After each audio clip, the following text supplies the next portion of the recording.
The musty air of Storage Unit 47 hit Harold and Marge like a wall when they rolled up the metal door. After 30 years of bidding on abandoned units, they thought they'd seen everything. But the neat rows of identical wooden crates stretching into the darkness made Harold's hands shake as he gripped his crowbar.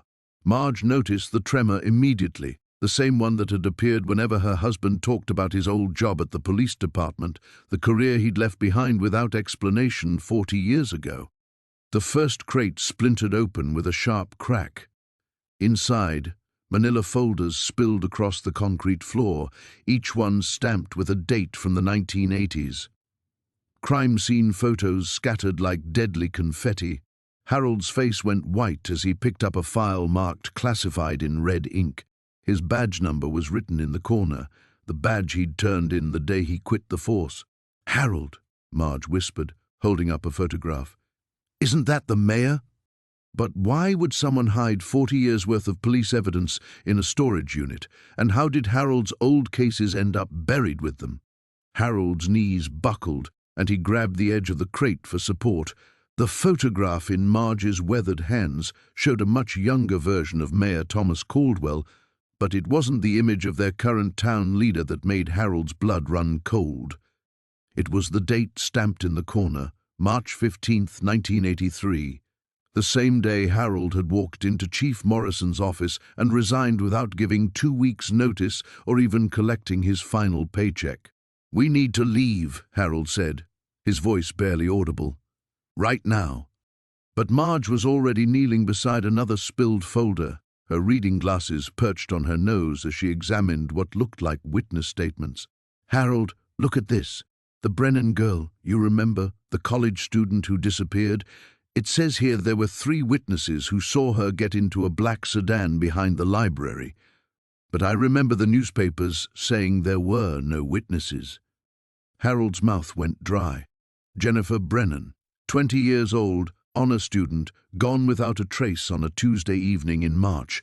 He'd been the lead detective on that case, had worked it for weeks, until suddenly he was told to wrap it up. Unsolved, filed away, forgotten. "The witnesses identified the license plate," Marge continued, her voice growing stronger despite the tremor Harold could hear beneath it. "It was registered to—" "Don't say it." Harold's command came out sharper than he intended. He sank to his knees beside his wife, staring at the papers scattered around them like pieces of a puzzle he'd tried for 4 decades to forget. "Just don't." Marge looked at her husband with the expression she'd worn the night he came home and told her he wasn't a cop anymore. The same mixture of concern and frustration she'd carried for 40 years, never pushing for answers, but never quite letting go of the questions either. The storage unit felt smaller now, the shadows between the crates deeper.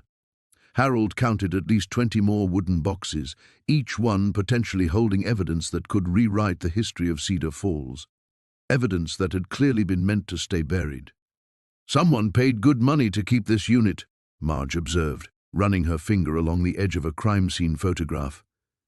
The auction notice said the rent had been paid automatically for decades until the account finally ran dry last month. Harold nodded absently, his attention caught by a familiar signature at the bottom of a police report. His own handwriting, younger and more confident than the shaky scrawl he managed these days. Below his signature was another name that made his stomach clench, Detective Ray Morrison, Jr., the chief's son, the golden boy who'd made detective at 26 and captain by 30. The same Ray Morrison, Jr., who now ran Morrison Security, the private firm that handled security for half the businesses in town, including City Hall.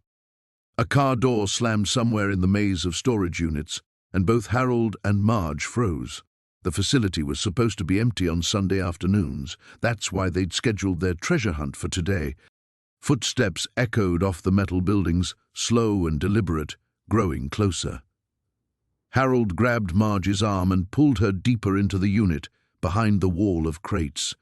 Through the gap under the partially raised door, they could see polished black shoes walking past their unit, pausing for just a moment before continuing on. When the footsteps faded, Marge whispered, "How did they know we were here?" Harold was already stuffing files back into the broken crate, his movements urgent and clumsy. 40 years of retirement had softened his instincts, but the old paranoia came flooding back like muscle memory. "We take what we can carry," he said quietly, "and we don't come back." But even as he said it, Harold knew it was too late. Someone had been watching, waiting, and now they knew that the secrets buried in Storage Unit 47 were no longer safe. Harold's hands trembled as he lifted the manila folder from the first crate.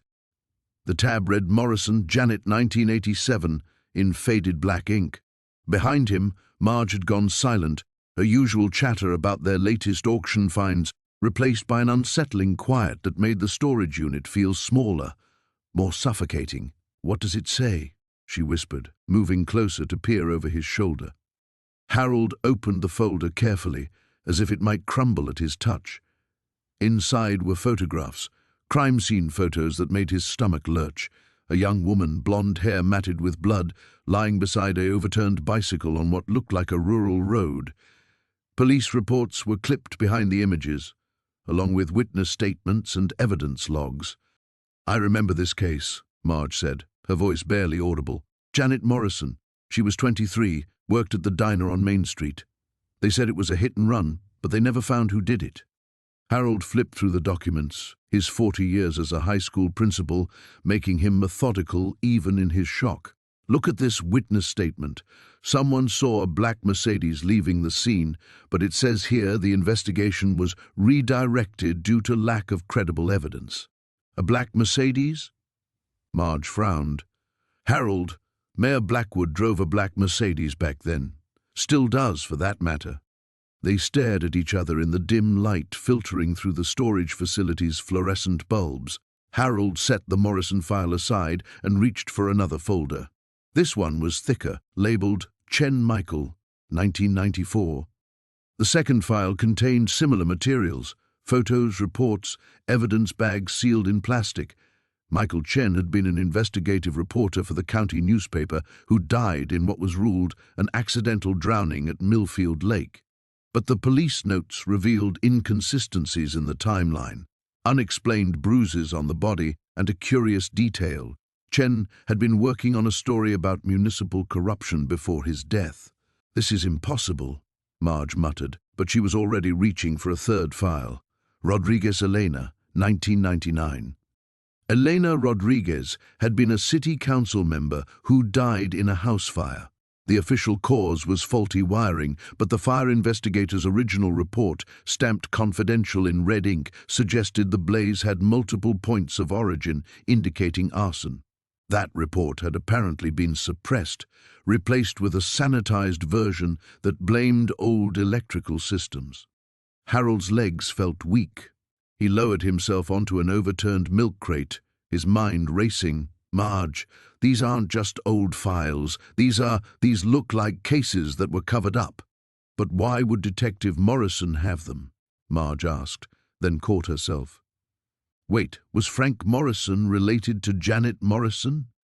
"His daughter," Harold said, pieces clicking together in his mind. "I remember now. Frank Morrison lost his daughter in that hit and run. He took early retirement a few years later, never seemed quite the same afterward." Marge was examining the evidence bags from the Chen file. "Harold, look at this. There's a notebook here, and it looks like Chen was investigating connections between city contracts and campaign donations.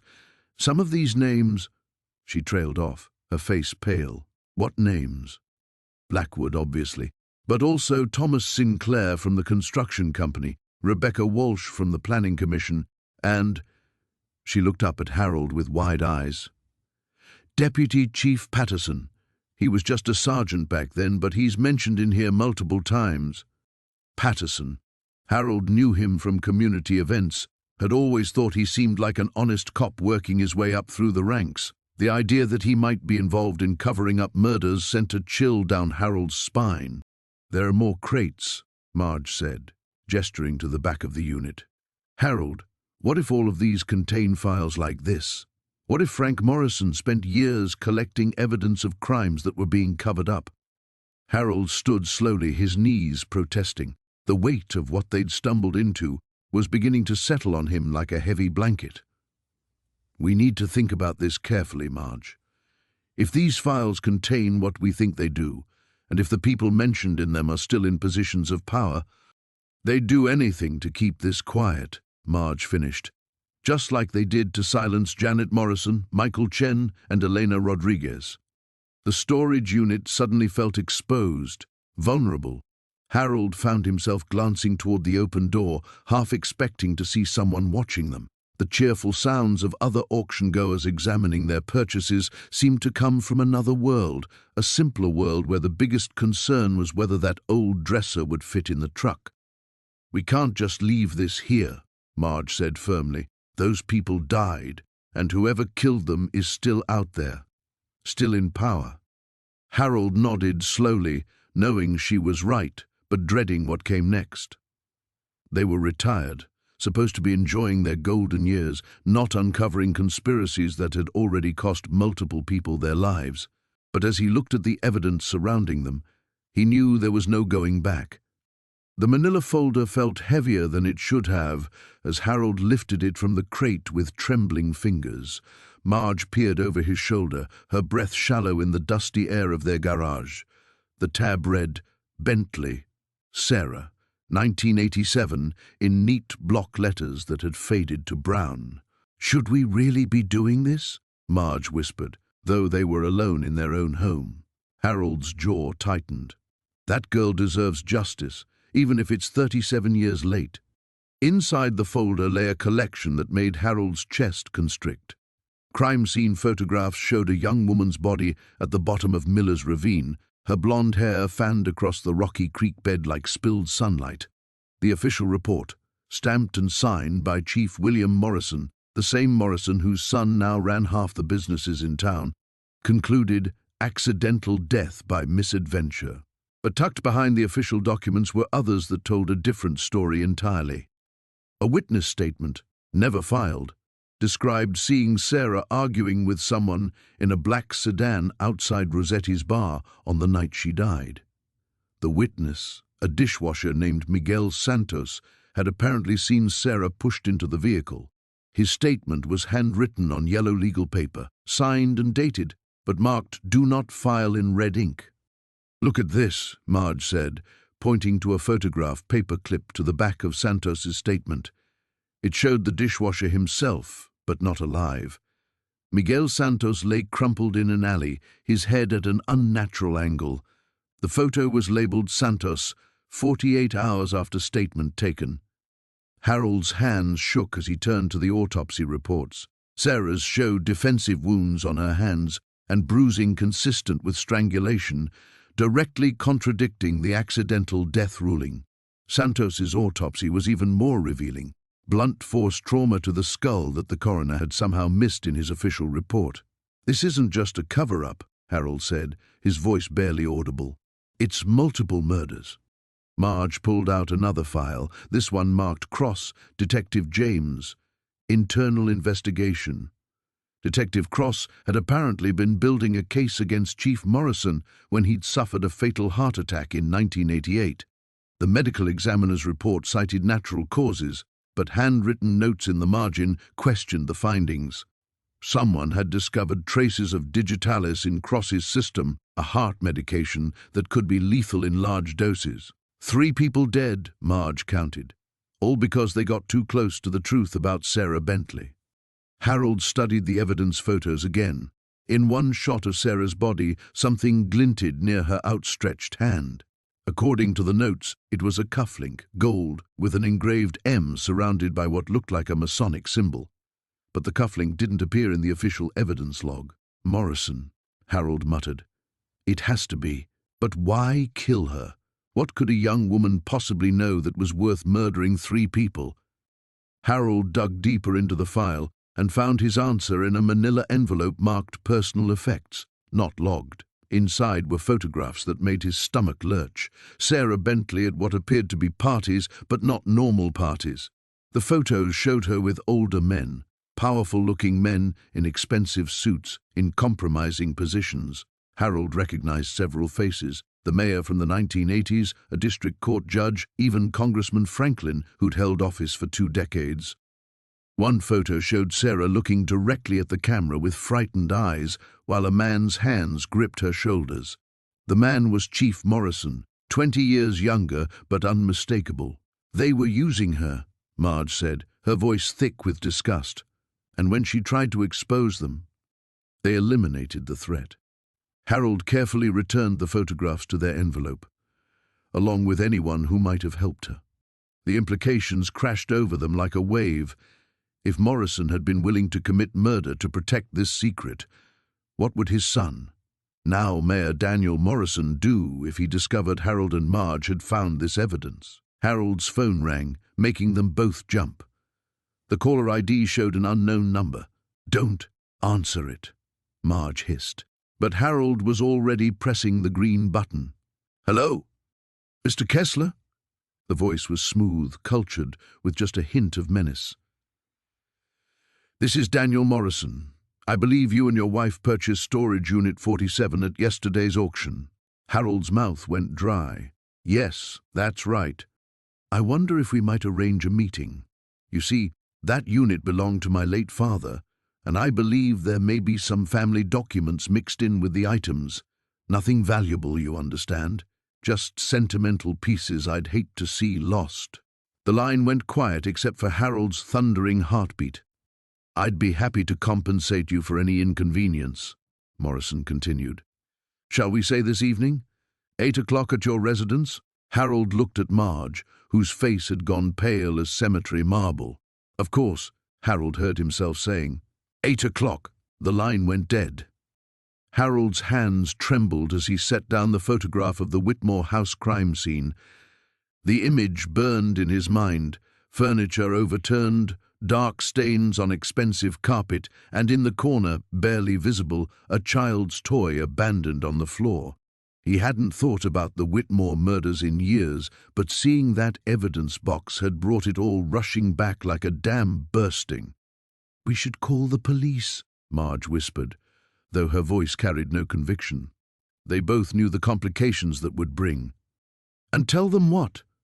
Harold picked up another file, this one labeled Chen Family, Missing Persons 1987, that we bought a storage unit full of evidence that should have been in police custody for decades.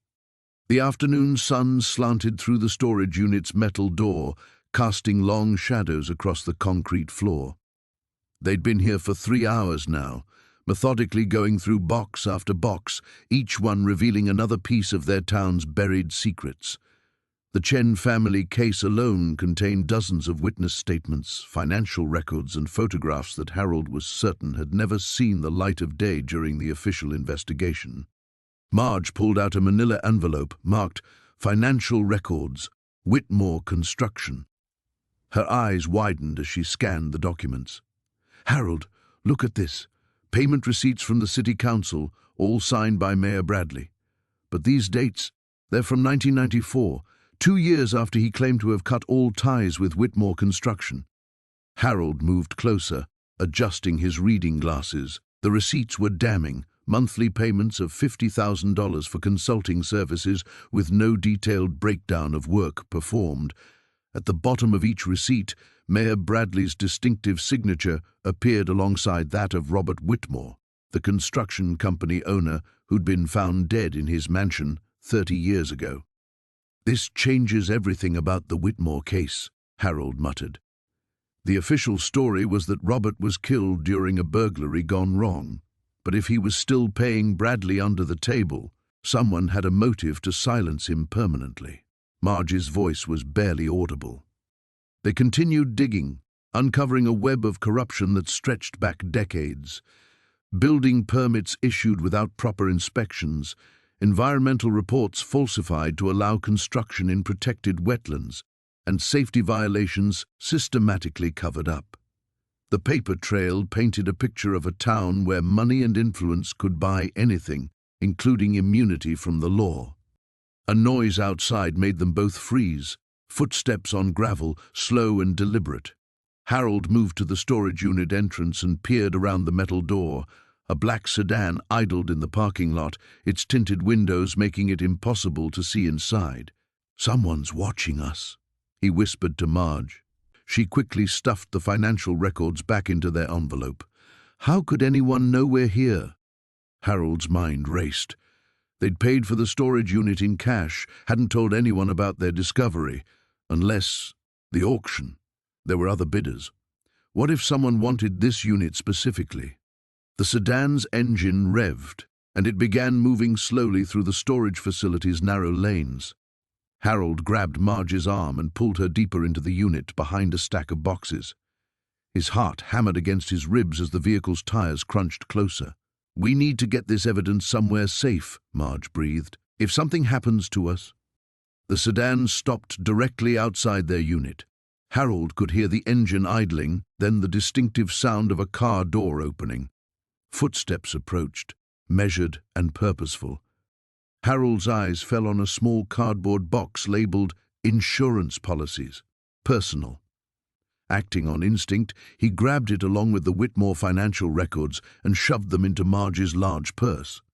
If they were discovered, at least some of the evidence might survive.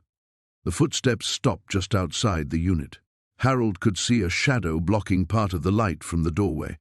His mouth went dry as he realized whoever was out there was listening, waiting. After what felt like hours but was probably only minutes, the footsteps retreated. The car door slammed and the sedan drove away, its engine fading into the distance. They waited another 10 minutes before emerging from their hiding spot.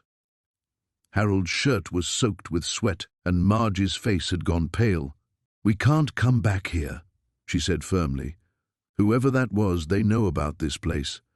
Harold nodded, surveying the remaining boxes they hadn't yet examined.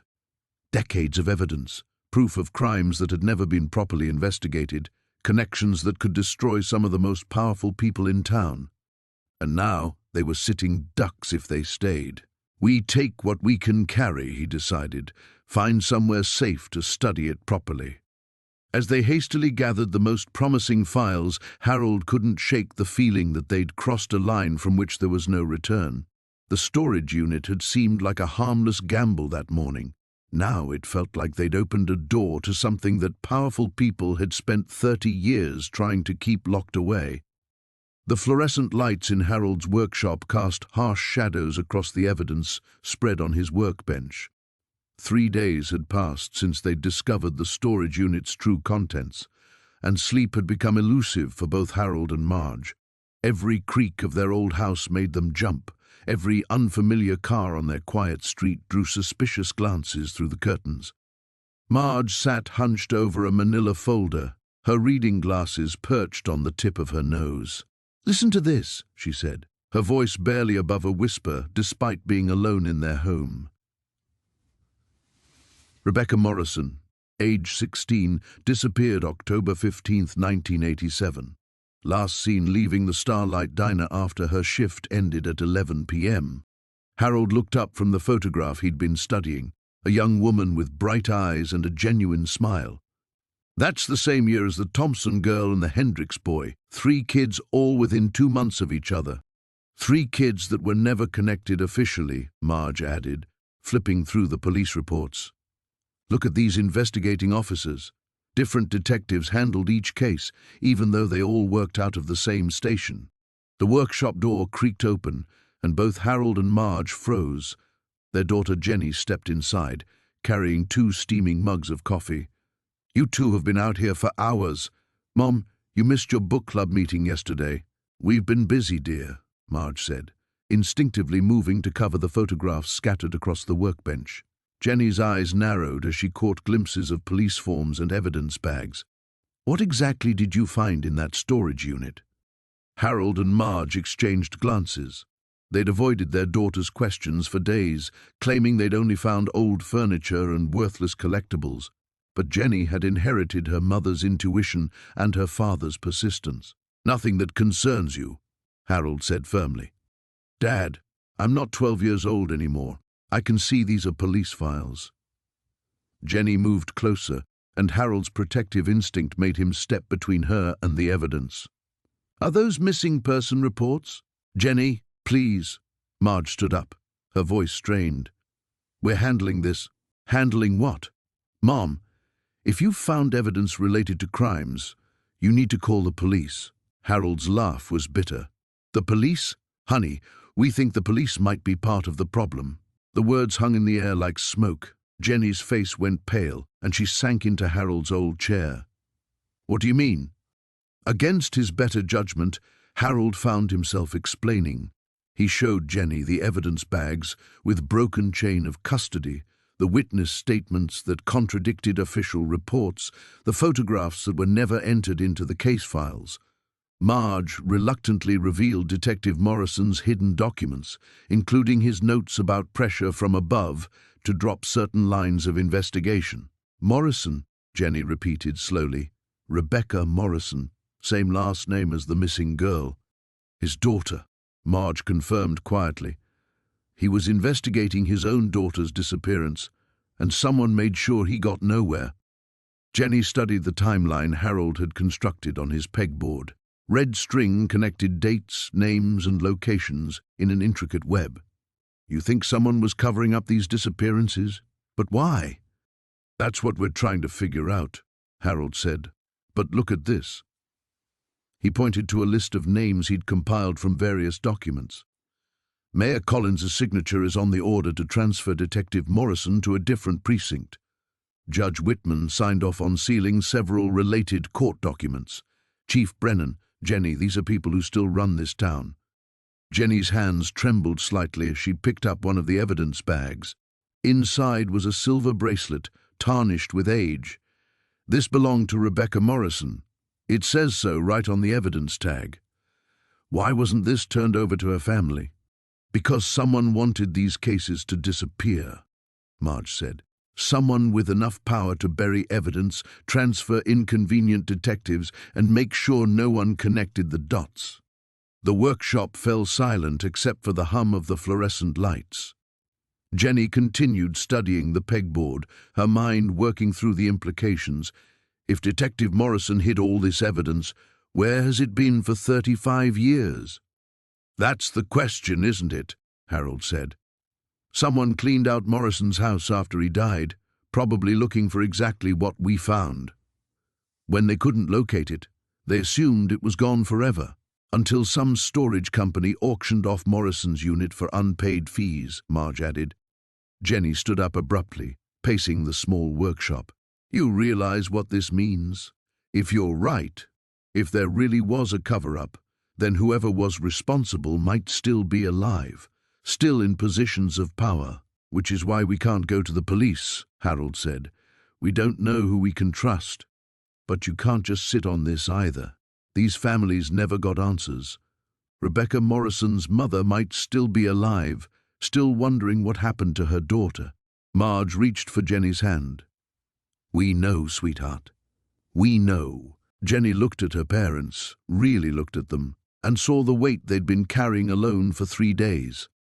The Millbrook diner hummed with its usual morning crowd, but Harold noticed how conversation seemed to lower when he and Marge entered.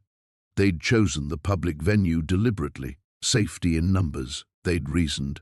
Sarah Chen had agreed to meet them here, her voice tight with urgency when she'd called at dawn. She was already seated in the corner booth, her normally pristine appearance disheveled. Dark circles shadowed her eyes, and her hands trembled slightly as she lifted her coffee cup. Harold slid in across from her while Marge took the seat facing the entrance, another precaution they'd wordlessly agreed upon. "Thank you for coming," Sarah whispered, glancing around nervously. "I couldn't sleep after our conversation yesterday. There are things you need to know before you go any further with this." Marge leaned forward. "What kind of things?" Sarah pulled out her phone, scrolled through photos, then set it face down on the table. "My father wasn't just a detective. In his final years, he became obsessed with what he called the network. He'd stay up all night, mapping connections between cases, people, money trails. My mother thought he was losing his mind. But he wasn't," Harold said, understanding dawning. "No, he was methodical, careful. He knew someone would come looking for those files eventually." Sarah's voice dropped further. He told me once that if anything happened to him, I should never trust the local authorities, any of them. The waitress approached, and their conversation halted. Harold ordered coffee he didn't want, buying them time. When she left, Sarah continued. 3 months before he died, Dad started getting anonymous phone calls, someone warning him to let sleeping dogs lie. Then his car was broken into, twice, nothing taken but his files were rifled through. Marge felt a chill that had nothing to do with the morning air conditioning. The storage unit. He was hiding the evidence. Under a false name, paid for a decade in advance. He made me promise to never look for it, to let it all die with him. Sarah's laugh was bitter. I kept that promise until yesterday when you walked into my office. Harold studied the young woman's face. What changed your mind? Because Mayor Whitman called me last night, at home, asking if anyone had been asking questions about old cases, about my father. Sarah's eyes hardened. He's never called me before, never, and the way he asked, it wasn't casual curiosity. The pieces clicked together in Harold's mind like a lock opening. He knows about the storage unit. It's worse than that. Sarah pulled up a photo on her phone, a newspaper clipping. Look at this, from 23 years ago. The headline read, "Local detective dies in traffic accident." The photo showed a younger Detective Chen standing beside a patrol car, but Harold's attention was drawn to the background, where several figures in suits were barely visible near what appeared to be a construction site.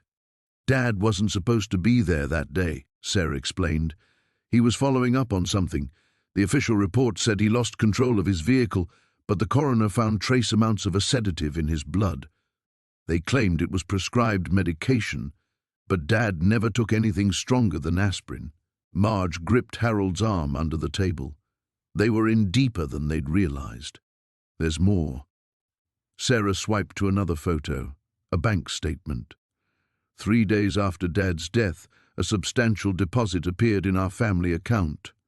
Anonymous benefactor, the bank said. Mom was so grateful she never questioned it. I didn't understand then what it really was. Hush money, Harold said grimly, for a grieving family who might ask uncomfortable questions. Sarah's voice cracked slightly. I've lived with that blood money for over 2 decades, never knowing the truth. A shadow fell across their table, and all three looked up to see Bill Hendricks standing there, his police uniform crisp despite the early hour. His smile was friendly, but his eyes were calculating. Morning, folks. Sarah, Harold, Marge. The fact that he knew their names despite never being formally introduced wasn't lost on any of them. Beautiful day, isn't it? Perfect weather for staying home, enjoying retirement, not stirring up old troubles. Harold kept his voice steady. Just having breakfast, Bill. Of course you are. Hendricks's gaze lingered on Sarah's phone, still displaying the bank statement. You know, Harold, I've been meaning to ask, how's that storage unit working out for you? Sometimes people find old things that are better left buried. The threat was crystal clear, delivered with small-town politeness that made it even more chilling. Just old furniture, Harold replied. Nothing interesting. Good to hear. Hendricks tipped his hat. You all have a blessed day now. And Sarah, give my regards to your mother. Would hate for her to start worrying about you the way she worried about your father. He walked away, but Harold noticed he didn't leave the diner. Instead, he took a seat at the counter where he could watch them in the mirror behind the coffee station. They were no longer just investigating a conspiracy. They were targets. Harold's hands trembled as he reached for the phone, but Marge caught his wrist before he could dial. Wait, she whispered, her eyes fixed on the window. Look. A black sedan had pulled up across the street, its tinted windows reflecting the afternoon sun like dead eyes.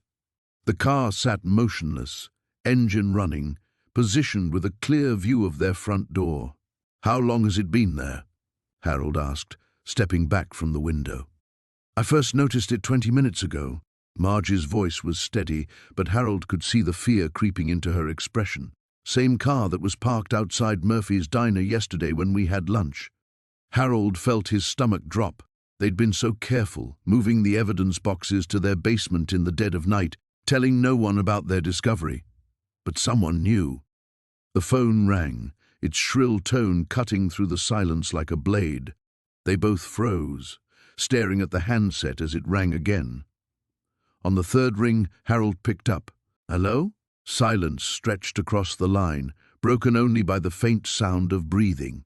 "I know you're there," Harold said, his voice gaining strength.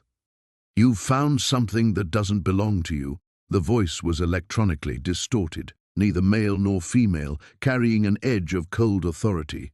"Return it, and no one gets hurt." "I don't know what you're talking about." A low chuckle crackled through the speaker. Harold Pemberton, retired bank manager, married to Marge, former elementary school teacher. "Your daughter lives in Portland with your 2 grandchildren, ages 7 and 9. Harold's blood turned to ice. "Leave them out of this." "That depends entirely on you." Storage Unit 47 contained items that were properly disposed of years ago. Their reappearance would be inconvenient for certain parties. "Those files show evidence of murder," Harold said, his anger overriding his fear. "People died, and someone covered it up." "People die every day, Mr. Pemberton. The question is whether your family joins them." The line went dead. Marge was already moving, pulling their emergency bag from the hall closet. They'd never thought they'd need it for anything more serious than a power outage, but now Harold was grateful for her preparedness.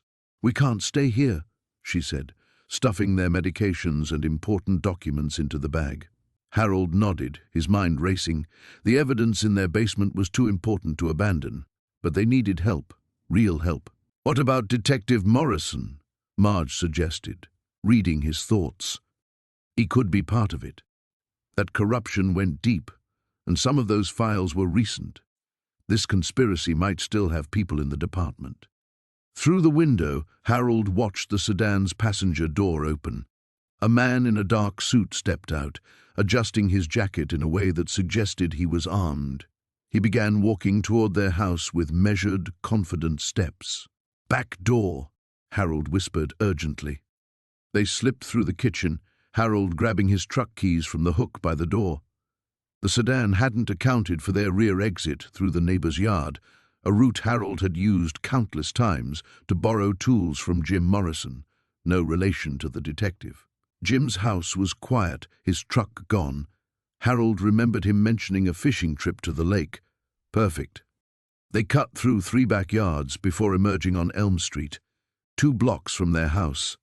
Harold's truck sat where he'd parked it that morning, seemingly unwatched. As they drove out of town, Marge pulled out her cell phone. "I'm calling Sarah," she said, referring to their daughter. "She needs to know to be careful." But the call went straight to voicemail. So did the second attempt. "The number you have dialed is temporarily out of service," came the automated message on the third try. Harold's knuckles whitened on the steering wheel. "They've already gotten to her phone. Or worse," Marge whispered. Harold pulled into a gas station 20 miles outside town, his mind churning through their options. They needed allies, but everyone they trusted was either too close to the situation or potentially compromised. "The reporter," Marge said suddenly, "from the files, Jessica Chen. She was investigating the conspiracy before she disappeared. She's probably dead, Marge. Maybe not. Maybe she went underground, like we're doing now." Harold considered this. Some of the documents had suggested Chen had been getting close to the truth before she vanished. If she had survived, if she was still out there, she might be their only hope. "How do we find someone who's been hiding for 15 years? Marge was already digging through the evidence they'd managed to grab. Her fingers found Chen's business card, yellowed with age. On the back, someone had written a phone number in different ink. "Emergency contact," Marge read aloud. Maybe her editor or a source. Harold looked at the number, then at his wife. They were in free fall now, trusting their lives to the faded handwriting of a missing woman. But what choice did they have? He dialed the number, praying someone would answer who could help them survive what they'd uncovered. Harold's hands trembled as he reached for the manila envelope marked Blackstone, confidential, that had slipped from behind the filing cabinet. The paper felt brittle between his fingers, yellowed with age but still sealed. Marge leaned closer, her reading glasses catching the dim garage light as Harold carefully opened the flap. Inside were photographs, black and white, grainy, but clear enough to make Harold's breath catch in his throat. The first image showed Mayor Blackstone, but not the elderly statesman they knew today. This was a younger man, maybe in his 30s, standing beside a black sedan with its trunk open. Even in the poor lighting of what appeared to be a warehouse, the contents were unmistakable. Plastic-wrapped packages stacked in neat rows. "Sweet Jesus," Marge whispered, adjusting her glasses. "Is that what I think it is?" Harold shuffled to the next photograph. Same location, but this time Blackstone wasn't alone. Chief Morrison's father stood beside him, both men shaking hands with someone whose face was turned away from the camera. The timestamp in the corner read March 15th, 1987, just 2 months before the Riverside warehouse fire that had made front-page news for weeks. "Harold, look at this." Marge had found a sheet of paper tucked behind the photos. It was a handwritten list of dates, locations, and dollar amounts. The writing was Detective Morrison's. Harold recognized it from other documents they'd found. At the bottom, in red ink, was a note. Insurance fraud connected to drug distribution. Blackstone Morrison Sr. on known third party. Warehouse fire was cover-up. The garage door suddenly rattled, and both Harold and Marge froze. It was just the wind, but their nerves were frayed beyond repair. Every shadow seemed threatening, every sound potentially dangerous. "We need to call someone," Marge said, her voice barely above a whisper. "The state police, the FBI, somebody who isn't connected to this town." Harold nodded, but his mind was racing. What if this goes deeper than we think? Morrison's son is police chief now. What are the odds he doesn't know about his father's involvement? Before Marge could answer, Harold's cell phone buzzed. The caller ID showed a number he didn't recognize, but when he answered, the voice was familiar. "Mr. Peterson, this is Dr. Sarah Chen from the County Medical Examiner's office. We spoke briefly at Detective Morrison's funeral." Harold's grip tightened on the phone. "Dr. Chen, what can I do for you?" "I was wondering if we could meet. There are some things about Detective Morrison's death that, well, I think you should know.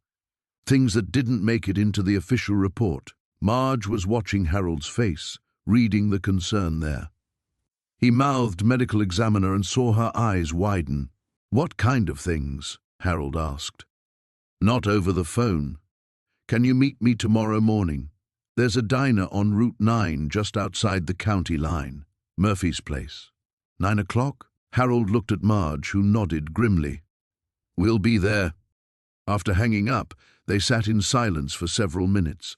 The evidence spread before them painted a picture of corruption that went back decades, but it also raised new questions. If Detective Morrison had been building a case against the very people who now ran their town, what had happened to stop him? And why was the medical examiner reaching out now?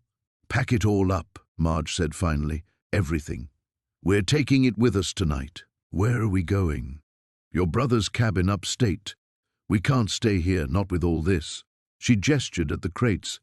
"If Morrison was killed because of what he knew, and if Dr. Chen is willing to risk meeting with us—" Harold understood. They were in deeper than two retired people should ever have to be, but there was no turning back now. The truth had a weight to it, and once you picked it up, you couldn't just set it down and walk away. As they worked to repack the evidence, Harold noticed something else tucked into the blackmail envelope, a small key taped to the back. It was the kind used for safety deposit boxes with a number etched into the metal, 247. "Marge, look at this." She examined the key under the light. "First National Bank? Has to be. Question is, what did Morrison stash away that was too important to keep with the rest of this?" They added the key to their growing collection of secrets and continued packing. Outside, the wind was picking up, rattling the garage door again and sending leaves skittering across the driveway. Harold couldn't shake the feeling that they were being watched, that somewhere in the darkness beyond their property, someone was waiting and planning. By midnight, Everything was loaded into Harold's truck, covered with tarps and secured with rope. As they prepared to leave for the cabin, Marge grabbed Harold's arm. "Whatever happens tomorrow," she said, "we see this through. Morrison died trying to expose these people. We owe him that much." The morning sun cast long shadows across the cemetery as Harold knelt beside Margaret's grave, his arthritic fingers tracing the carved letters of her name. 3 days had passed since they'd agreed to turn over the evidence to Detective Morrison, and Harold still felt the weight of her absence like a physical ache in his chest. "I wish you were here to see this through, Marge," he whispered to the granite headstone. "You always knew the right thing to do." A twig snapped behind him, and Harold's blood ran cold. He'd been so careful to vary his routes, to check for followers, but somehow he'd let his guard down in this sacred space. Slowly, he turned to find Chief Bradley standing 10 feet away, his uniform crisp despite the early hour. "Touching scene," Bradley said, his voice carrying none of the warmth Harold remembered from their chance encounters around town. "A man mourning his wife. Almost makes me feel sorry for what I have to do." Harold's hand instinctively moved toward his jacket pocket where he kept his cell phone, but Bradley shook his head with a humorless smile. "I wouldn't bother. This cemetery has terrible reception, and besides, we're just 2 old friends having a conversation. What do you want, Bradley?" "I think you know." The chief stepped closer, his hand resting casually on his service weapon.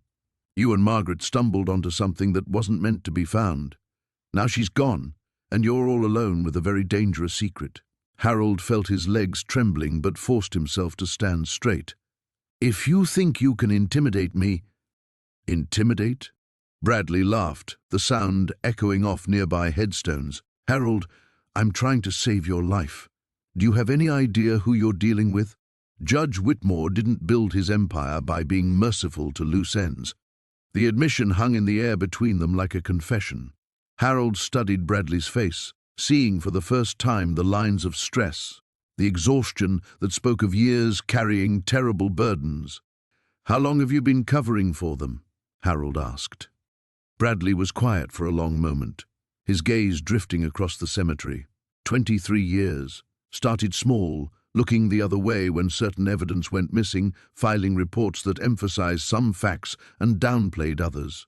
By the time I realized how deep it went, they owned me completely. The Dawson girl, you knew she didn't run away. "I knew." Bradley's voice cracked slightly. "Found her bicycle in Peterson's quarry 2 days after she disappeared. Whitmore made one phone call, and suddenly the bike was never logged into evidence. Sarah's parents spent 15 years hoping she'd come home, and I had to look them in the eye at church every Sunday." Harold felt a flicker of sympathy for the man before remembering Margaret's pale face in the hospital bed. "Did you kill my wife?" "No." Bradley's response was immediate and fervent. "I swear to you, Harold, I had nothing to do with Margaret's death. When I heard about the accident, I prayed it really was just that, an accident. But you don't believe it was?" Bradley's silence was answer enough. He pulled out a cigarette with shaking hands, lit it, and took a deep drag. "Peterson's getting nervous. Whitmore's talking about retirement, moving somewhere warm. They're cleaning house, Harold, tying up loose ends before they disappear. Then why are you warning me instead of just arresting me?" "'Cause I'm tired." Bradley dropped the cigarette and ground it under his heel. 23 years of nightmares, of seeing Sarah Dawson's face every time I close my eyes. Maybe it's time for the truth to come out." Harold studied the chief's face, searching for deception but finding only a broken man seeking redemption. "What are you proposing?" "Give me the evidence, all of it. I'll make sure it reaches the right people, state police, FBI, someone outside Whitmore's reach." Bradley stepped closer, his voice urgent. "But you have to disappear, Harold. Today. Right now. They're planning to move against you, and I can't protect you.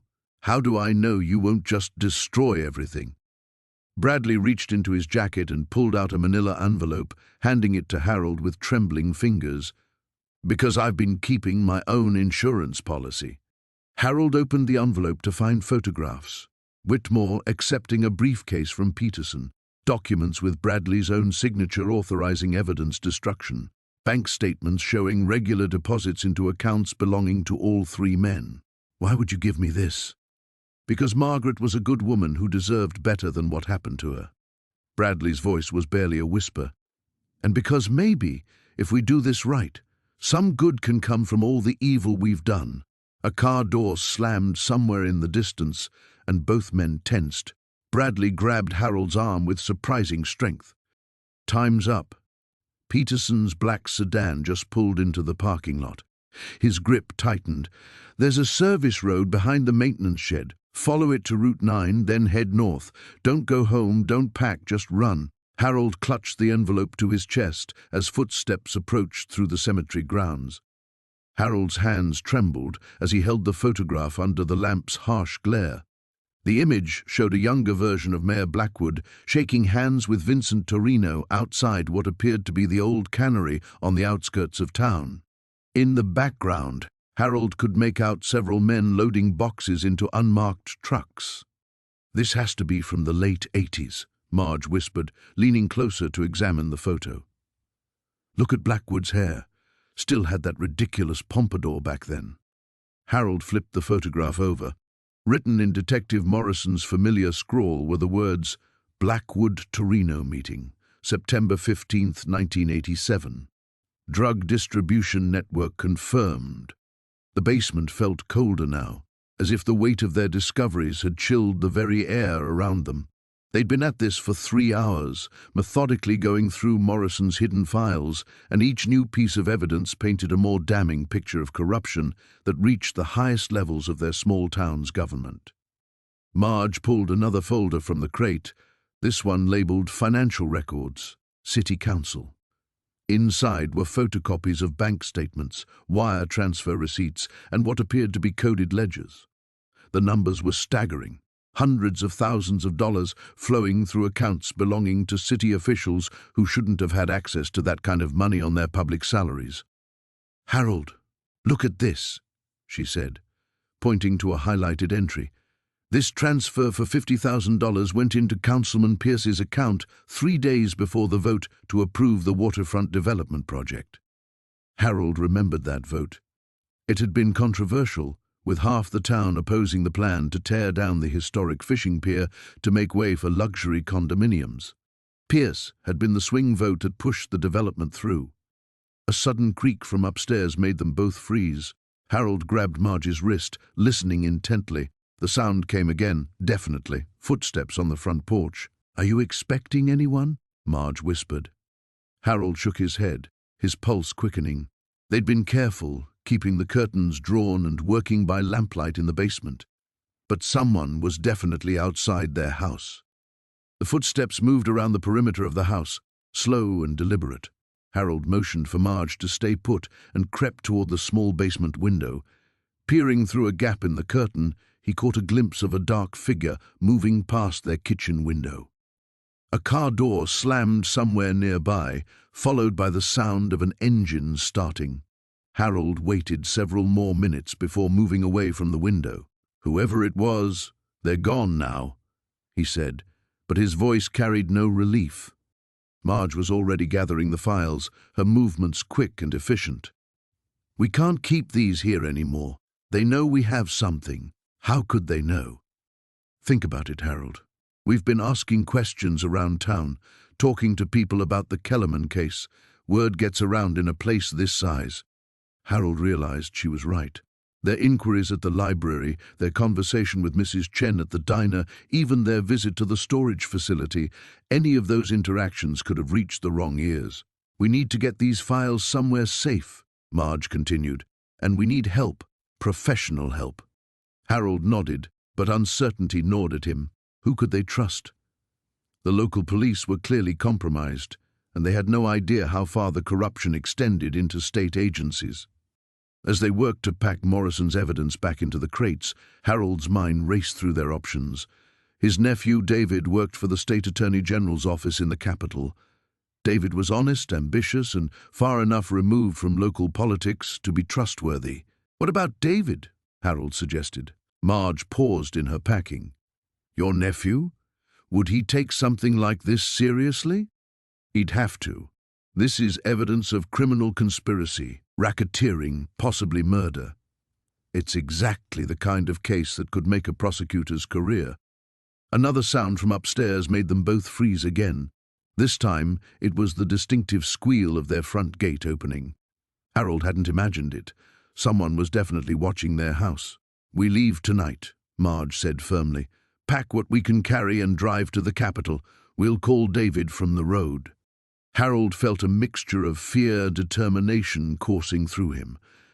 At 72 years old, he'd never imagined becoming a fugitive in his own hometown, but Detective Morrison's files had made them witnesses to crimes that powerful people would kill to keep hidden. As they worked frantically to prepare for their departure, Harold couldn't shake the feeling that they were being drawn deeper into something that had already cost Morrison his life. But they'd come too far to turn back now. The evidence in these crates could bring down a criminal network that had operated with impunity for decades. Morrison had died trying to expose the truth, and now that responsibility had fallen to them. Outside, another car engine started in the distance, a reminder that they were running out of time. The pre-dawn darkness felt heavier than usual as Harold crept through their house, checking every lock for the third time in an hour. Sleep had become impossible since the break-in attempt 2 nights ago. Every creak of the old floorboards, every whisper of wind against the windows sent his heart racing. Marge found him in the kitchen at 5:30, standing by the window with a cup of coffee that had long since gone cold. She wrapped her arms around him from behind, feeling the tension in his shoulders. "We can't keep living like this," she whispered. Harold leaned back against her warmth. "I know. But Detective Morrison said—" "Morrison is one person trying to hold back a dam that's been cracking for 30 years. Marge moved to face him, her eyes serious in the grey morning light. "What if we're wrong about him? What if he's part of it too?" The thought had occurred to Harold, though he'd tried to push it away. Trust had become a luxury they couldn't afford. Then we're truly on our own. As if summoned by their conversation, Harold's phone buzzed. Morrison's name appeared on the screen. "Don't answer," Marge said quickly. But Harold was already swiping to accept. "Hello? Harold, thank God. Are you and Marge safe?" Something in Morrison's voice, a breathless urgency, made Harold's stomach clench. "What's happened?" "Someone broke into my house last night, tore it apart looking for something. I think they know I've been helping you." Marge watched her husband's face drain of color. She moved closer, straining to hear. "The evidence we gave you," Harold said. "Is it secure?" "That's what I'm calling about.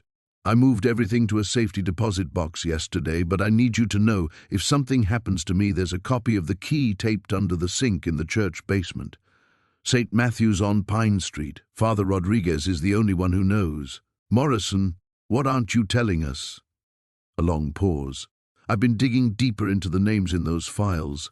The conspiracy goes higher than we thought. Chief Brennan isn't just complicit. He's been running interference for decades. And there are others. Judge Hartwell, Mayor Sinclair, even some state officials." Marge grabbed Harold's arm, her fingers digging in.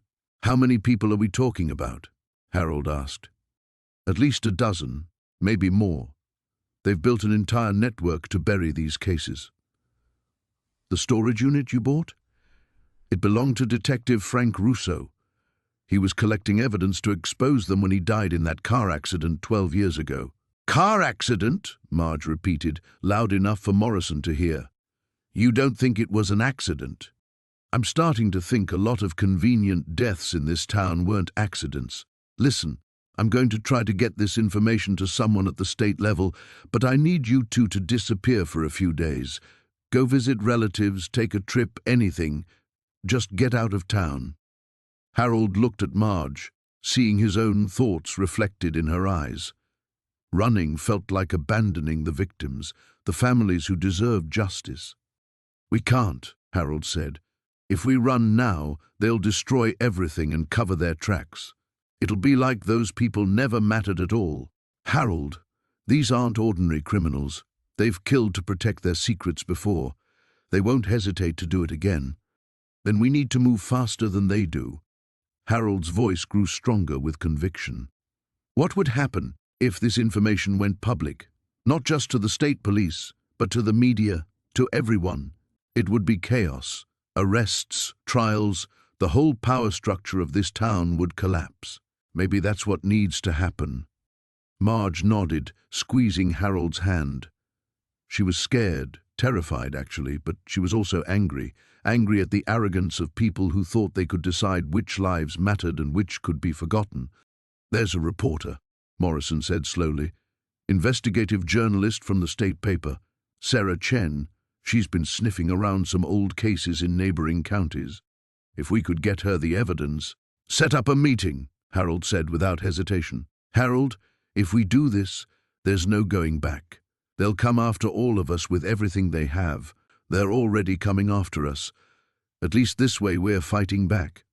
After Morrison hung up, promising to contact the reporter, Harold and Marge sat in their kitchen as the sun finally broke the horizon. Everything looked the same: the familiar appliances, the photographs on the refrigerator, the coffee stain on the counter that Marge could never quite scrub away. But it all felt different now, like they were seeing their life through glass. 36 years we've lived in this town," Marge said softly. "Raised our kids here, made friends, thought we knew our neighbors. We did know them. It's just that some of them were hiding who they really were." Outside, a car drove slowly past their house, too slowly. Harold and Marge both noticed, both tensed. The game was accelerating, and they were running out of time to stay ahead of players who had decades of practice at making problems disappear. The rain drummed against the cabin windows as Harold spread the photographs across the kitchen table, his weathered hands trembling slightly. 3 days had passed since they'd fled to their old fishing retreat, and the weight of what they'd uncovered pressed down on them like a physical force. Marge sat across from him, her reading glasses perched on her nose as she cross-referenced dates in Detective Morrison's personal files. "Look at this," she whispered, sliding a manila folder toward her husband. Morrison documented everything. Every time he tried to investigate the Kellerman disappearance, every roadblock he hit, every person who suddenly stopped talking.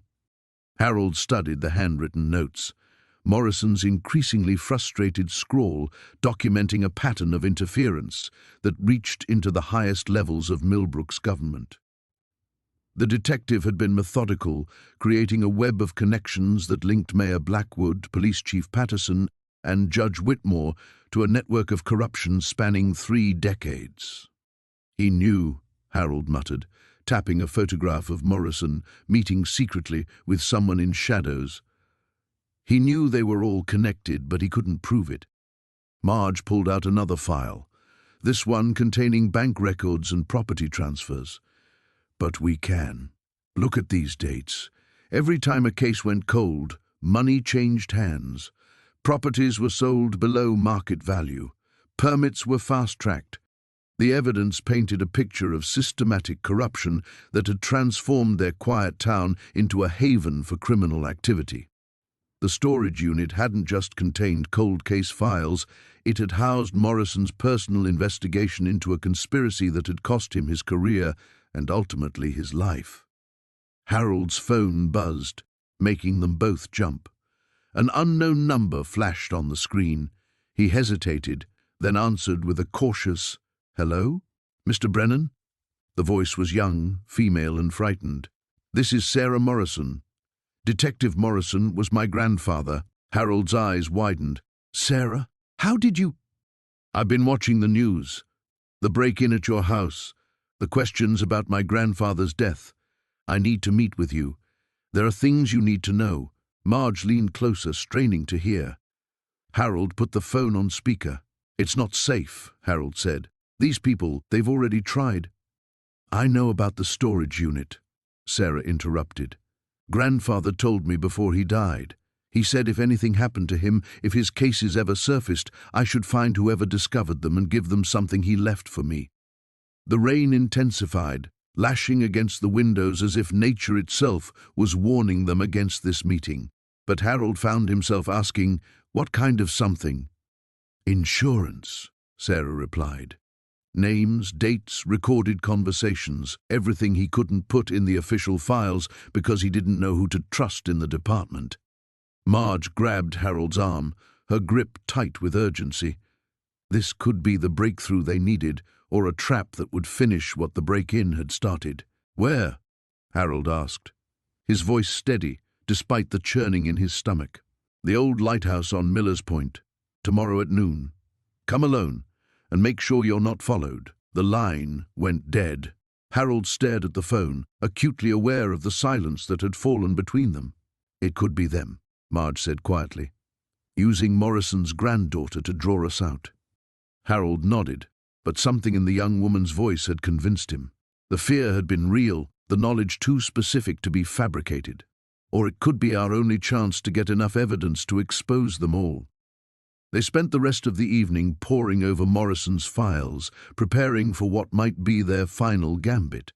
The detective had been building a case that would implicate everyone from the mayor to the county prosecutor, documenting bribes, cover-ups, and worse. But he'd been missing crucial pieces, the kind of evidence that could only come from the inside. As midnight approached, Harold found himself standing at the window, watching the storm rage across the lake. Somewhere out there, in their small town, powerful people were sleeping soundly in beds built on decades of corruption and violence. Tomorrow would determine whether justice would finally catch up with them, or whether he and Marge would join the list of people who had asked too many questions. "Whatever happens tomorrow," Marge said softly, joining him at the window, "we've come too far to turn back now." Harold took her hand, drawing strength from her unwavering resolve. Morrison had died trying to expose the truth. The least they could do was finish what he'd started, even if it meant risking everything they had left. Outside, lightning illuminated the churning waters of the lake, and for a moment Harold could swear he saw Morrison's face reflected in the glass, determined, uncompromising, and waiting for justice that had been 30 years in the coming. The fluorescent lights in the police station flickered overhead as Harold and Marge sat across from Detective Sarah Chen, their hands intertwined on the scarred wooden table. Between them lay 3 manila folders containing copies of the most damning evidence they'd found in the storage unit. Harold's mouth felt dry as sandpaper, but there was no turning back now. "I want you both to understand the gravity of what you're telling me," Detective Chen said, her dark eyes moving between their faces. "You're alleging that Chief Morrison, Mayor Whitfield, and Judge Carver were involved in covering up multiple murders spanning 3 decades. Marge squeezed Harold's hand tighter. "We know how it sounds, Detective, but the evidence speaks for itself." Chen opened the first folder, revealing crime scene photographs from the 1987 Jennifer Walsh case. Her professional composure flickered for just a moment. "Where exactly did you say you found these?" "Storage Unit 247 at Millfield Self-Storage," Harold replied. "We won it at auction last month. The previous renter was listed as Robert Hendricks." The detective's pen stopped moving across her notepad. "Detective Robert Hendricks? He retired in 1998. "The same," Marge confirmed. "According to the documentation we found, he'd been collecting evidence for years, building cases that were apparently shut down from above." Chen flipped through the photographs, her frown deepening.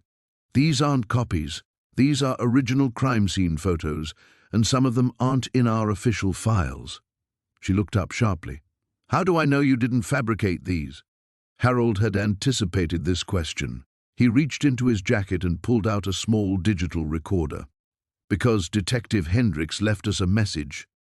The recorder crackled to life with the voice of an elderly man, weary and bitter. "If you're hearing this, then I'm probably dead, and you found what I couldn't finish. For 28 years I watched guilty men walk free while innocent people died. Every time I got close to the truth, my cases were reassigned, evidence disappeared, witnesses relocated. Morrison, Whitfield, and Carver, they're not just corrupt, they're killers. The Walsh girl, Tommy Brennan, Maria Santos, the Patterson family, all of them knew something or saw something they shouldn't have. I documented everything I could, but I was just one man against a machine. Don't let them bury this again." The recording ended, leaving the room in heavy silence. Detective Chen stared at the device as if it might explode. "There's more," Harold said quietly. He opened the second folder to reveal bank statements, property transfers, and financial records. Hendricks traced money laundering operations through the mayor's construction company. Shell corporations, inflated city contracts, kickbacks. It goes back to 1985. Chen studied the documents, her expression growing increasingly troubled. This would explain how Whitfield went from small-time contractor to millionaire developer practically overnight. She paused, looking up at them.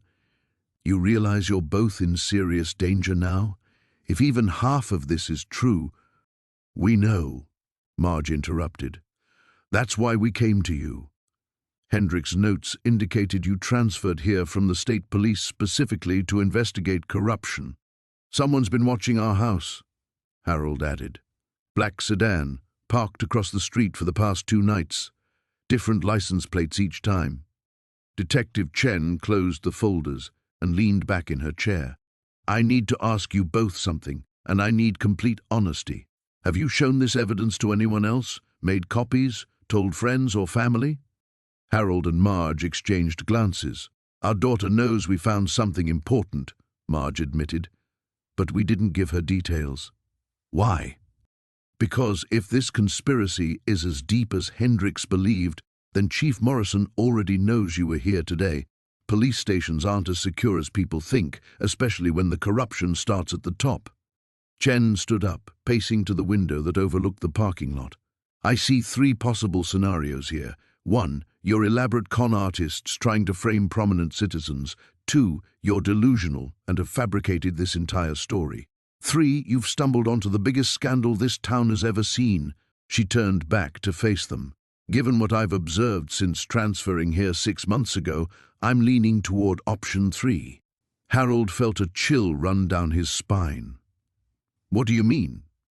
"Case. Files that go missing overnight. Evidence that mysteriously becomes contaminated. Witnesses who suddenly recant their statements or leave town unexpectedly." Chen returned to the table. "I've been documenting irregularities, but I needed proof of coordination at the top level. You may have just handed me exactly that." The detective gathered the folders. "I'm placing these in a secure evidence locker tonight, with copies sent to the State Attorney General's office first thing tomorrow morning. As for you two, I strongly recommend you take that vacation you've been planning." "We haven't been planning any vacation," Marge said.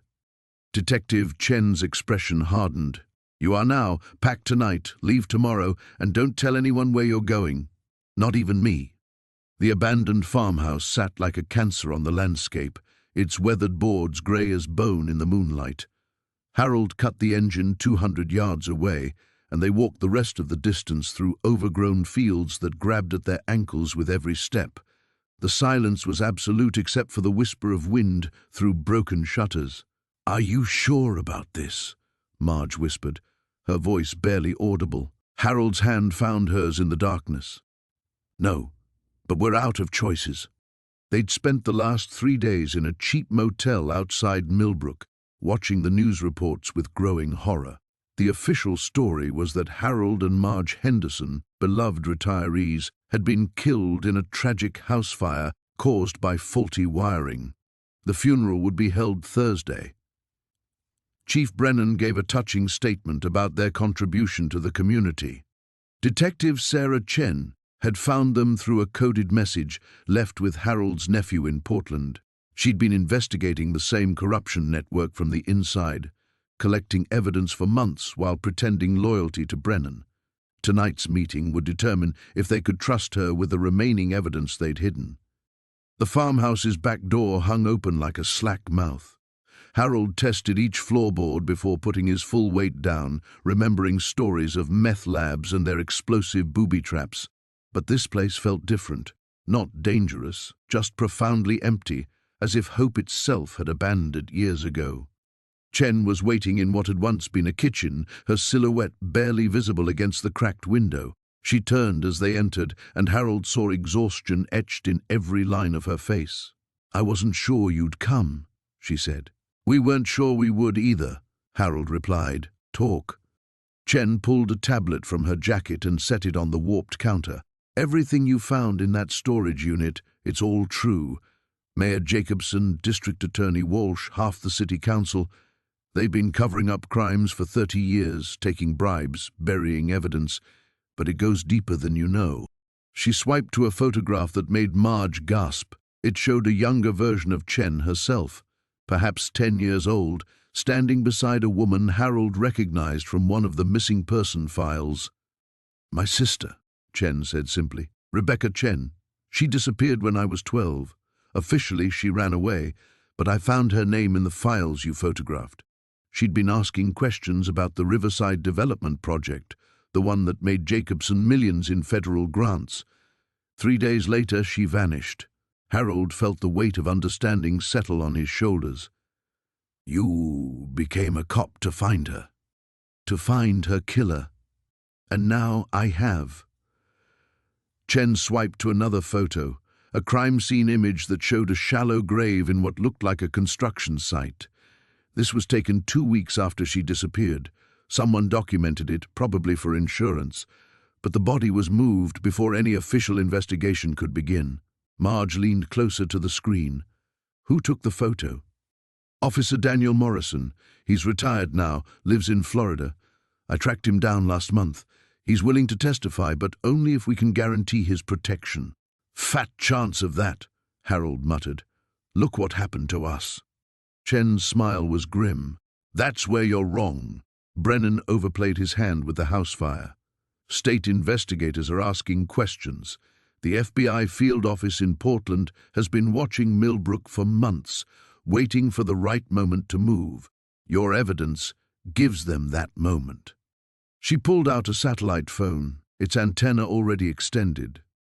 One call starts the biggest corruption investigation in Oregon's history. But once I make it, there's no going back. They'll come for all of us. Harold looked at his wife, seeing his own determination reflected in her eyes. They'd lost their home, their comfortable retirement, their peace of mind. They'd been hunted like animals and declared dead by the people they'd once trusted. But they were still alive, still fighting, and now they had the chance to make it count. What about the other victims? Marge asked. The families who never got answers? They'll get them now, Chen promised. Every case in those files will be reopened. Every cover-up exposed. It won't bring back the dead, but their killers will finally face justice. Harold reached for the phone, then stopped. Why should we trust you? How do we know you're not part of this? Chen was quiet for a long moment. When she spoke, her voice carried the weight of years of hidden grief. Because they killed my sister, and I've spent every day since then planning their destruction. Because I became a cop when I wanted to become a teacher. Because I've lied to colleagues and friends and lovers for 5 years, all for this moment. She held out the phone. Because we're all that stands between them and getting away with murder. Harold took the phone, his finger hovering over the power button. Outside, an owl called mournfully across the empty fields. Soon, those fields would be full of federal agents, and Millbrook would never be the same. He pressed the button and began to dial. The farmhouse felt different now, electric with purpose and dread. Harold spread the photographs across the kitchen table while Marge worked the coffee maker with shaking hands. Detective Santos sat rigidly in her chair, studying each image with the intensity of someone witnessing her worst fears confirmed. This one. Santos pointed to a photograph showing Mayor Whitfield shaking hands with a younger Vincent Cross outside the old courthouse. That's from 1987, just before the Riverside Development deal went through. Her voice carried the weight of puzzle pieces finally clicking into place. 3 families lost their homes when that land was rezoned. Marge set down steaming mugs and pulled out the manila folder they discovered beneath the photos. Harold found these bank statements too. Look at the deposits. The numbers told their own story. Regular payments flowing from shell companies into personal accounts belonging to Whitfield, Judge Morrison, and Police Chief Bradley. Always in amounts just below federal reporting requirements, always timed perfectly with controversial city decisions. Smart. Santos muttered, running her finger down the columns. They kept it small enough to avoid attention, but consistent enough to make millions over the decades. She looked up at Harold. Your storage unit wasn't random, was it? Someone wanted this found. Harold nodded slowly. Frank Kowalski, the detective who originally owned that unit. Before he died, he left specific instructions that if anything happened to him, the unit would eventually make its way to auction. He pulled out a handwritten note they'd found tucked inside one of the evidence boxes. He knew he was running out of time. Santos read the note aloud. If you're reading this, it means they finally got to me. I've spent 15 years collecting this evidence, waiting for the right moment to expose what they've done. The Riley murder was just the beginning. Check the Morrison file. The truth about the Hartley fire is in there too. The Hartley fire. Marge remembered it vividly, a suspicious blaze that had destroyed the town's original records building in 1989, just days before a federal audit of city finances. 7 people had died, including 2 whistleblowing city employees. Morrison was the judge who ruled it accidental, Santos said quietly. Case closed, no further investigation needed. She stood abruptly, pacing to the window. God, how many people died to keep this quiet? Harold opened another folder, this one filled with witness statements that had never seen the light of day. Kowalski interviewed dozens of people over the years, folks who saw things they shouldn't have seen, who asked questions that made the wrong people nervous. His finger traced down a list of names. Half of these witnesses are dead now. Heart attacks, car accidents, sudden illnesses, or suicide, Marge added grimly, thinking of Thomas Riley hanging in his cell. The sound of tires on gravel made them all freeze. Santos moved quickly to the window, her hand instinctively going to her service weapon. Black sedan, she reported. 2 men getting out. Harold felt his blood turn to ice as he recognized the figures approaching their front door.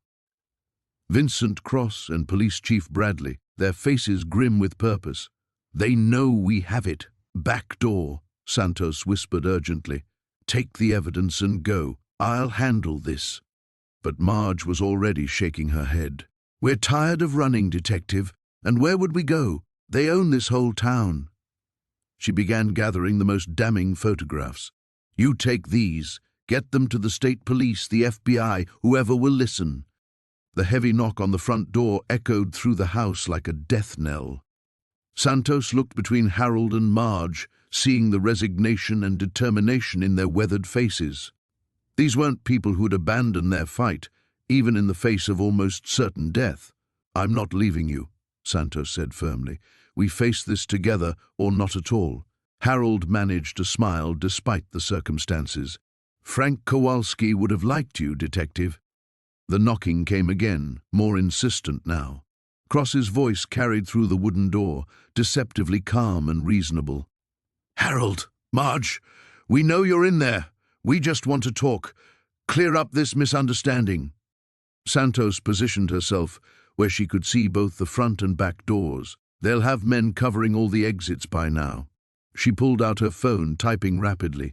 I'm sending these photos to every contact I have outside Millbrook. If something happens to us, at least the evidence survives. The doorknob turned slowly. They'd come prepared with keys or lockpicks, confident in their ability to handle an elderly couple and one isolated detective. But they hadn't counted on 15 years of Frank Kowalski's meticulous documentation, now digitized and spreading across networks they couldn't control. Harold reached for Marge's hand as footsteps entered their home. Whatever came next, they'd face it together. The truth was finally free, and that made every risk worthwhile. The courthouse basement felt like a tomb at 3 a.m. Harold's hands trembled as he fed another document into the scanner, the mechanical whir echoing off concrete walls. Beside him, Marge worked with methodical precision, photographing evidence with her phone while keeping one ear tuned for footsteps above. This is insane, whispered Janet Chen, their contact in the district attorney's office. She'd arrived an hour ago with master keys and a face pale with determination. If Judge Morrison finds out I let you in here. He won't, Marge said firmly. not looking up from a manila folder marked Kellerman, deceased. Because by morning, Morrison will be too busy explaining his own connections to worry about yours. Harold paused his scanning. Through the small basement window, he could see patrol cars making their rounds. Sheriff Coleman had tripled security around town since the warehouse incident, but that same paranoia worked in their favor. No one expected the real threat to come from inside the courthouse itself. The evidence they'd rescued from the storage unit told only half the story. The other half lay buried in official files, manipulated reports, and mysteriously dropped investigations. Janet had been gathering these pieces for months, waiting for someone brave enough to help her expose the truth. "Got another one," Janet called softly, pulling a thick file from a locked cabinet. "The Riverside Development Project. Look at these signatures." Marge hurried over, squinting at the documents in the dim light. "Mayor Davidson, Judge Morrison, and—" Her breath caught. "Sheriff Coleman." They all signed off on environmental waivers for land they knew was contaminated. "Land that's now the site of 3 elementary schools," Janet added grimly. Harold felt sick. They'd uncovered corruption before, but this went beyond money and power. This was about poisoning children for profit. He thought of his own grandchildren, playing in schoolyards that might be slowly killing them. A sudden creak from upstairs made them all freeze. Footsteps, heavy and deliberate, crossed the floor above their heads. Harold's heart hammered as the steps moved toward the basement stairs. Janet quickly shut off her flashlight and motioned for silence. They crouched behind a row of filing cabinets as the basement door opened. Yellow light spilled down the stairs, followed by the measured descent of whoever had entered the building. "I know you're down there," came a familiar voice. Harold's blood turned to ice. It was Detective Ray Hutchins, the one honest cop they thought they could trust. Slowly, they emerged from their hiding spot. Hutchins stood at the bottom of the stairs, his service weapon drawn but pointed at the floor.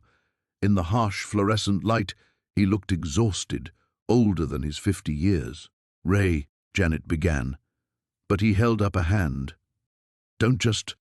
His voice carried a weight of resignation that made Harold's stomach drop. "You have no idea what you've stumbled into." "We know enough," Marge said, stepping protectively in front of Harold. "We know about the murders, the cover-ups, the money laundering through the construction contracts." Hutchins laughed bitterly. "You know the small stuff, the things they let you find." He holstered his weapon and rubbed his face with both hands.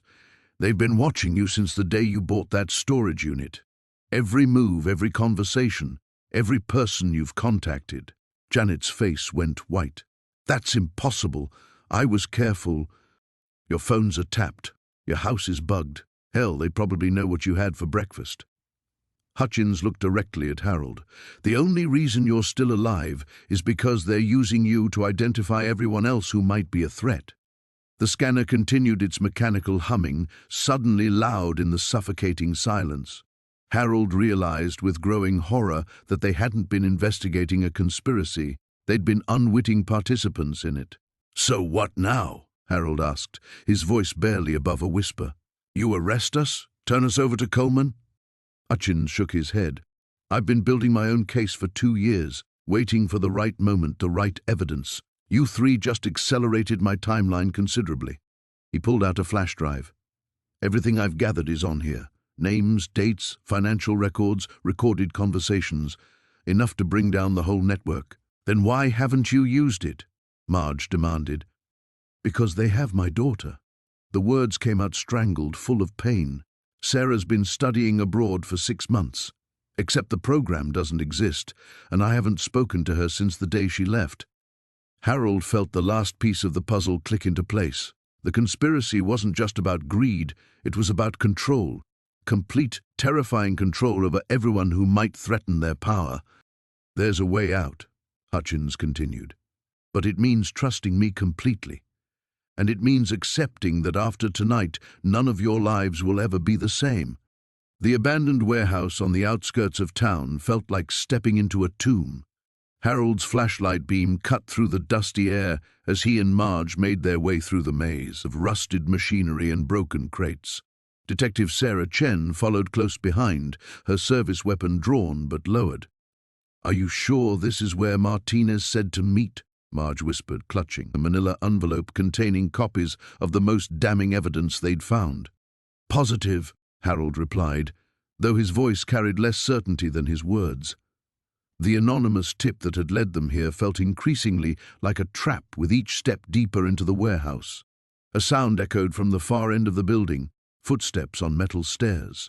Chen motioned for them to stop, raising her weapon as three figures emerged from the shadows. Harold recognized Chief Morrison immediately, his hulking frame unmistakable even in the dim light.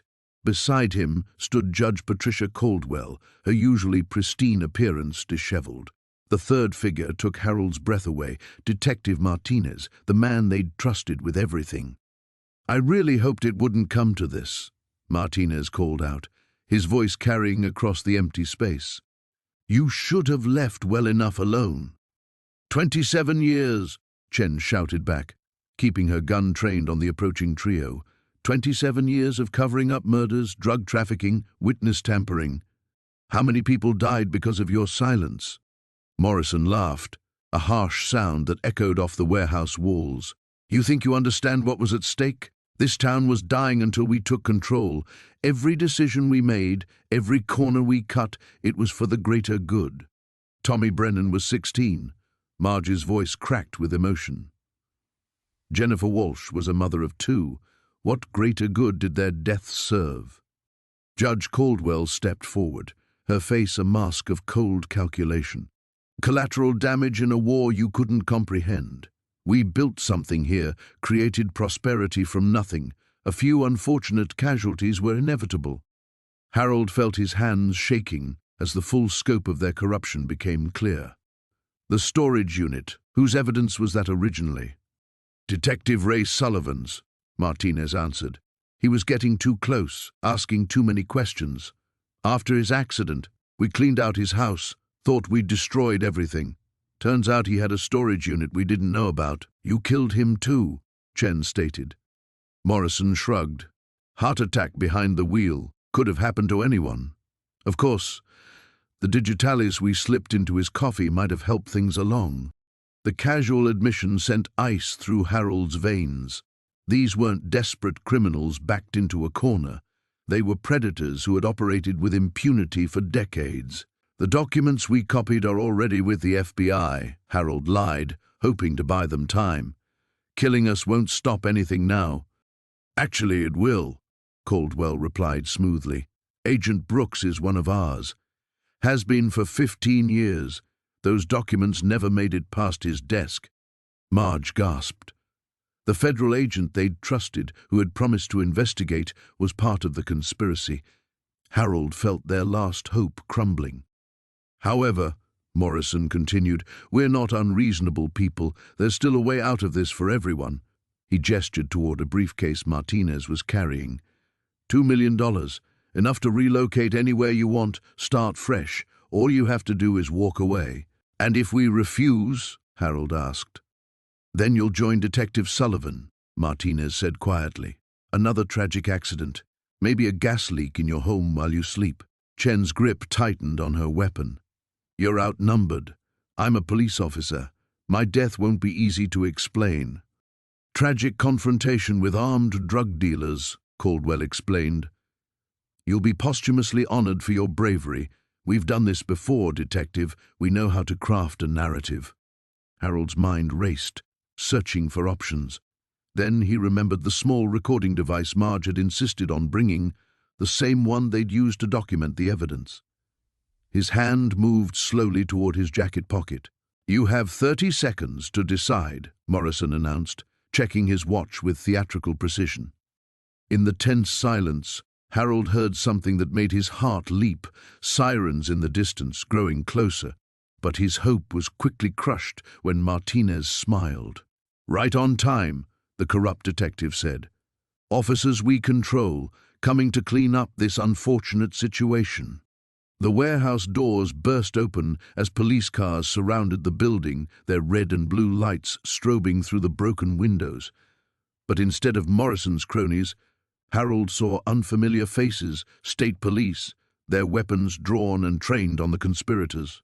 FBI. Nobody move.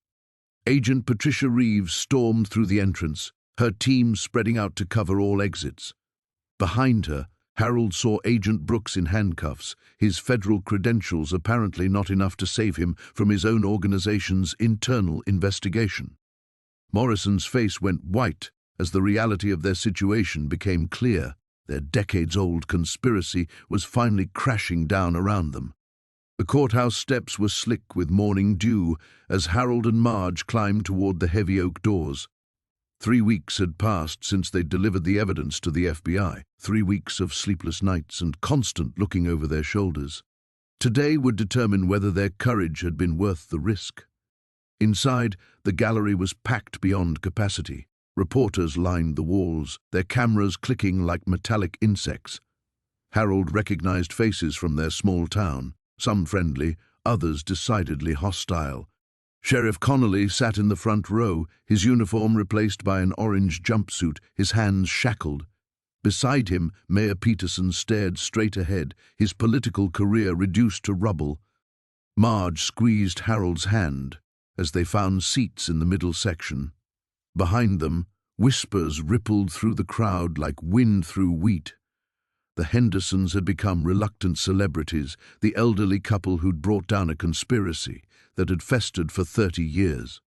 "All rise," the bailiff announced, and Judge Morrison entered.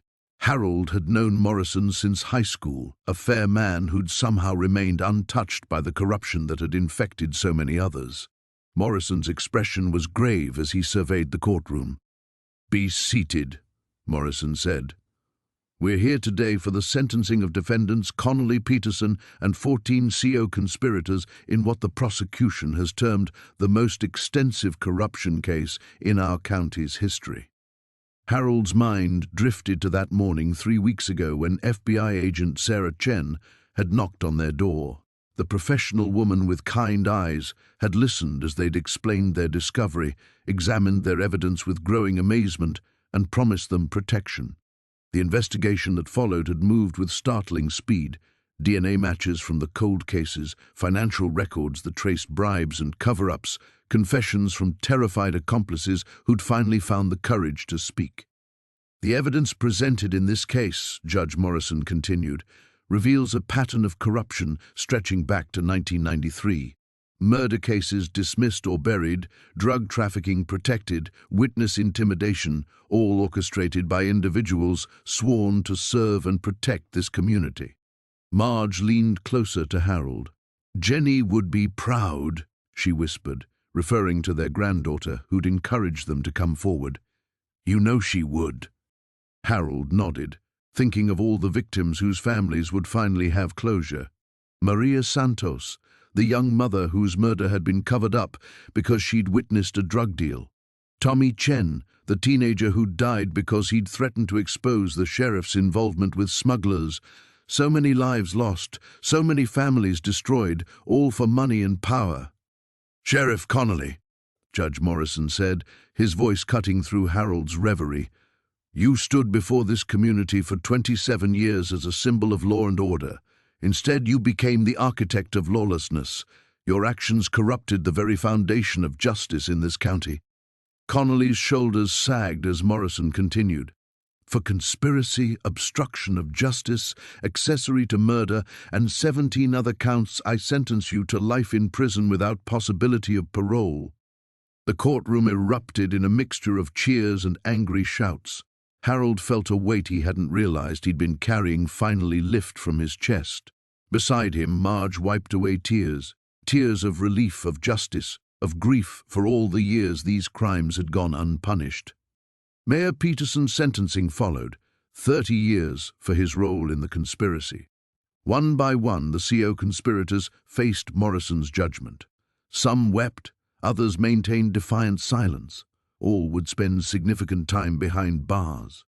When the proceedings concluded, Harold and Marge made their way slowly toward the exit.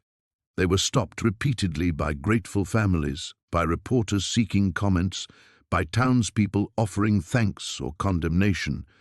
The couple had become polarizing figures, heroes to some, traitors to others who'd profited from the corruption. Outside, Agent Chen approached them near their car.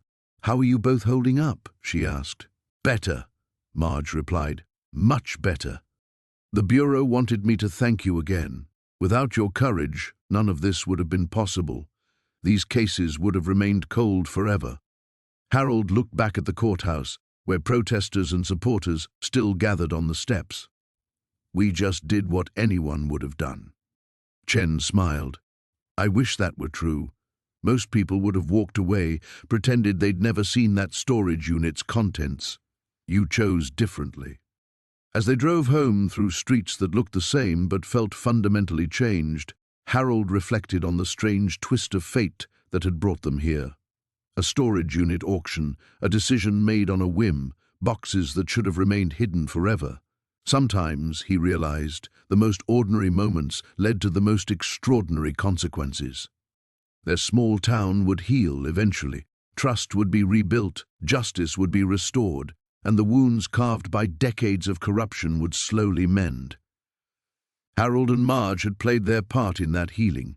Two retirees who'd chosen courage when courage was desperately needed.